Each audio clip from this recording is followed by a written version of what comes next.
हम आपको रूस और यूक्रेन की जंग के बारे में बताएंगे, जो पिछले कुछ दिनों से बड़ी खबर लेकर आई है। ये काफी सुर्खियों में छाई हुई है। एक तरफ यूक्रेन का जहाज डूब गया है तो दूसरी तरफ एक F-16 विमान क्रैश हो गया।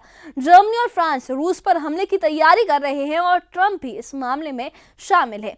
ये सब क्या हो रहा है और आगे क्या हो सकता है, ये सब इस मुद्दे पर हम बात करेंगे इस वीडियो में। तो चलिए शुरू करते हैं।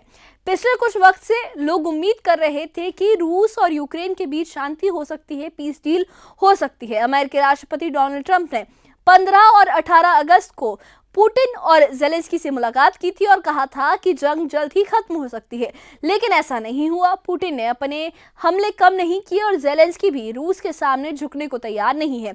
इस बीच जर्मनी और फ्रांस ने साफ कह दिया है कि अब पुतिन और ज़ेलेंस्की की मुलाकात नहीं होगी। इन देशों का मानना है कि अब बातचीत से कुछ नहीं होगा और हार जीत का फैसला जंग से ही हो सकता है। यूरोपीय मीडिया भी कह रही है कि इस जंग को रोकना मुश्किल हो गया है। दूसरी तरफ रूस के विदेश मंत्री सर्गेई लावरोव ने कहा है कि बिना रूस के सुरक्षा के मसले हल नहीं हो सकते। उन्होंने बताया कि रूस अपने हितों को मजबूती से रखेगा और पश्चिमी देशों को ये समझना चाहिए कि रूस के बिना कोई भी फैसला अधूरा रहेगा। ये सिचुएशन काफी कॉम्प्लिकेटेड हो गई है। अब एक और जरूरी घटना की बात करते हैं। पोलैंड में एक अमेरिकी F-16 लड़ाकू विमान क्रैश हो गया। ये विमान यूक्रेन की मदद के लिए इस्तेमाल हो रहा था और ये पहली बार है जब ऐसा हादसा हुआ है। खबरों के मुताबिक रूस के खुफिया एजेंटों ने इस विमान को हैक कर लिया था, जिससे ये जमीन पर गिर गया। पायलट की जान चली गई, लेकिन उसने रूस के 3 मिसाइल और एक ड्रोन को खत्म करने की पहली कोशिश की। इस घटना से नेटो और रूस के बीच तनाव और ज्यादा बढ़ गया है। अमेरिका ने रूस को चेतावनी दी है कि कीव पर हमले और F-16 की घटना के लिए रूस को कीमत चुकानी पड़ेगी, लेकिन अभी ये साफ नहीं है कि ये सच में हैकिंग थी या कुछ और।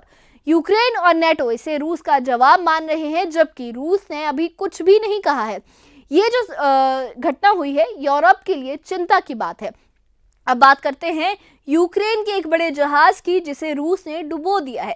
28 अगस्त को रूस के रक्षा मंत्रालय ने बताया कि उसके समुद्री ड्रोन ने यूक्रेन के टोही जहाज सिम्फेरोपोल को निशाना बनाया और उसे समुद्र में डुबो दिया। ये जहाज डैन्यूब नदी के डेल्टा में था, जो ओडेसा क्षेत्र में आता है, और इस जहाज को यूक्रेन का सबसे बड़ा जहाज माना जाता था, जो पिछले 10 साल में बनाया गया था। रूस का कहना है कि ये जहाज उनकी सेना के लिए परेशानी बन गया था, क्योंकि ये रेडियो, रडार और टोही के काम में इस्तेमाल होता था। इसके जवाब में यूक्रेन ने अज़ोव सागर में रूस के एक मिसाइल जहाज पर हमला किया, लेकिन नुकसान बहुत कम हुआ है उसे। ये घटना दिखाती है कि जंग अब समुद्र में भी फैल गई है और दोनों देश अपने हथियारों को इस्तेमाल तेजी से कर रहे हैं।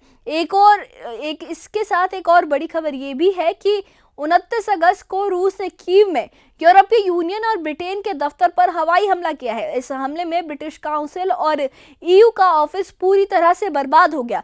ये जंग के 1282वें दिन से ज्यादा वक्त में पहली बार हुआ है जब रूस ने यूरोपीय देशों के दफ्तरों को निशाना बनाया हो। रूस का मकसद नेटो, यूरोपीय यूनियन और ब्रिटेन को चुनौती देना है। ये हमला उसी दिन हुआ जब EU की प्रमुख उर्सुला वॉन डेर लेयन ने कहा कि पुतिन को शांति के लिए बात करनी चाहिए, लेकिन रूस ने तुरंत जवाबी कार्रवाई की। ब्रिटेन ने लंदन में रूसी दूतावास को बुलाया और ट्रंप भी इस हमले से नाखुश है। ये घटना यूरोप को चिंता में डाल रही है कि जंग और बढ़ सकती है। 28 अगस्त की रात रूस ने यूक्रेन की राजधानी कीव पर 629 ड्रोन और मिसाइलों से हमला किया है। ये पूरे युद्ध काल में एक रात का दूसरा सबसे बड़ा हवाई हमला था। इस हमले में अपार्टमेंट ब्लॉकों को नुकसान पहुंचा, जिसमें 23 से ज्यादा लोग मारे गए, जिनमें 4 बच्चे भी शामिल थे। यूक्रेनी वायुसेना ने बताया कि रूस ने इतनी बड़ी संख्या में हमले किए, जो अमेरिका के लिए शांति प्रयासों को कमजोर कर रहा है।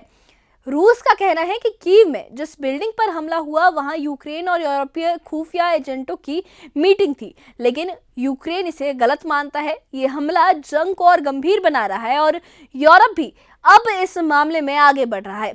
ये देखना होगा कि आगे क्या होता है।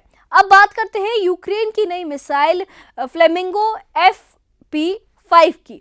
ये एक क्रूज मिसाइल है जिसकी रेंज 3000 किलोमीटर है। इसका वजन 6 टन है और इसमें 1150 किलोग्राम का वॉरहेड लगा है जो बड़े ठिकानों को खत्म कर सकता है। इसकी रफ्तार 850 से 950 किलोमीटर प्रति घंटा है और ये रूस के मॉस्को सेंट पीटर्सबर्ग तक हमला कर सकती है।